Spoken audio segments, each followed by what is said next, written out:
அனைவருக்கும் வணக்கம். ஊரில் ஒரு பழமொழி சொல்லுவாங்க, யோக்கியம் வரா சொம்பெடுத்து உள்ளவை அப்படின்னு சொல்லிட்டு.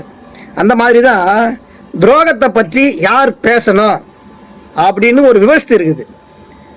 அப்படி துரோகத்திற்கு மறு உருவமான பெத்த அப்பாவுக்கே துரோகம் செய்த அன்புமணி அவர்கள் தமிழ்நாட்டினுடைய முதலமைச்சர், திராவிட முன்னேற்ற கழகத்தினுடைய தலைவர், சமூக நீதியின் பாதுகாவலர் முத்துவேல் கருணாநிதி ஸ்டாலின் அவர்களை பார்த்து வரலாற்று துரோகம் செய்திருக்கிறார் அப்படின்னு ஒரு குற்றச்சாட்டை முன்வைத்திருக்கிறார். நேற்று நாடாளுமன்றத்தில் தொகுதி மறுவரையின் மூலமாக பெண்களின் இடஒதுக்கீட்டு மசோதா கொண்டு வந்தார்கள். அந்த மசோதாவை திமுக ஒரு கடுமையான எச்சரிக்கையை முன்வைத்து இந்திய கூட்டணி கட்சிகளை ஒன்று திரட்டி இந்த மசோதாவை தோற்கடித்திருக்கிறார். இது திராவிட முன்னேற்ற கழகத்திற்கு கிடைத்த, தமிழ்நாட்டிற்கு கிடைத்த ஒரு மிகப்பெரிய வெற்றி. பாஜகவிற்கு இது மிகப்பெரிய ஒரு தோல்வி. இப்போ தமிழ்நாட்டிற்கான உரிமையை பாதுகாத்திருக்கின்ற முத்துவேல் கருணாநிதி ஸ்டாலின் அவர்களை அன்புமணி அவர்கள் பாராட்டி இருக்க வேண்டும். மாறாக வரலாற்று துரோகத்தை செய்திருக்கிறார் அப்படின்னு இவருடைய பச்சை பொய்யை இந்த தமிழ்நாட்டு மக்கள் ஒருபோதும் ஏற்றுக்கொள்ளக்கூடாது. ஏனென்று சொன்னால், தாய்மார்களே, இந்த மகளிர் இடஒதுக்கீட்டு மசோதாவை திராவிட முன்னேற்ற கழகம் எதிர்க்கவில்லை. 2023ஆம் ஆண்டு கொண்டு வந்த பெண்களின் மசோதாவை திமுக ஆதரித்திருக்கிறது என்பதை மறந்துடக்கூடாது. அதாவது பாஜகவினுடைய ஒரு சதி திட்டம், தொகுதி மறுவரையறை.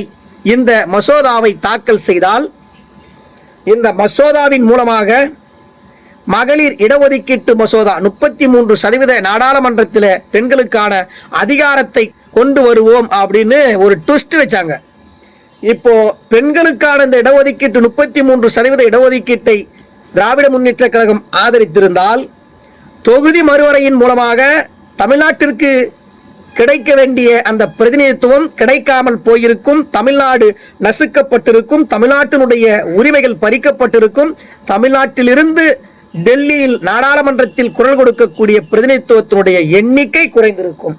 அதன் அடிப்படையில் தான் 131வது அரசியலமைப்பு சட்ட திருத்த மசோதா தொகுதி மறுவரையின் மூலமாக கொண்டு வந்த மகளிர் இடஒதுக்கீட்டு மசோதாவை திராவிட முன்னேற்ற கழகம் எதிர்த்தது. பெண்களுக்கு எதிரான இந்த மசோதாவை எதிர்க்கவில்லை, சரியாக புரிந்து கொள்ள வேண்டும். துரோகத்தை பற்றி பேசிய அன்புமணி அவர்களே, குடியுரிமை திருத்த சட்டம் கொண்டு வந்த போது அதை ஆதரித்து முஸ்லிம்களுக்கு துரோகம் செய்தவர்தான் இந்த அன்புமணி ராமதாஸ் அவர்கள். நீட் தேர்வை கொண்டு வந்த போது அதை ஆதரித்து மாணவர்களுக்கு எதிராக துரோகம் செய்தவர்தான் அன்புமணி அவர்கள். முத்தலாக்கு தடை சட்டம் கொண்டு வந்த போது அதை ஆதரித்து முஸ்லிம் பெண்களுக்கு எதிராக துரோகம் செய்தவர்தான் அன்புமணி அவர்கள். 3 வேளாண் சட்டங்களை கொண்டு வந்த போது அதனை ஆதரித்து விவசாயிகளுக்கு துரோகம் செய்தவர்தான் அன்புமணி அவர்கள். வன்னியர்களை சுட்டுக் கொண்ட அதிமுகவுடன் கூட்டணி வைத்து வன்னியர்களுக்கு துரோகம் செய்தவர்தான் அன்புமணி அவர்கள். பெற்ற தந்தைக்கே துரோகம் செய்துவிட்டு கட்சியை அவரிடமிருந்து பிடுங்கி வந்து பெற்ற தந்தைக்கு துரோகம் செய்தவர்தான் அன்புமணி அவர்கள். எப்படி தமிழ்நாட்டிற்கும் தமிழ்நாட்டு மக்களுக்கும் பெற்ற தந்தைக்கும் துரோகம் செய்த அன்புமணி அவர்கள் துரோகத்தை பற்றி பேசுவதற்கு என்ன தகுதி இருக்கிறது?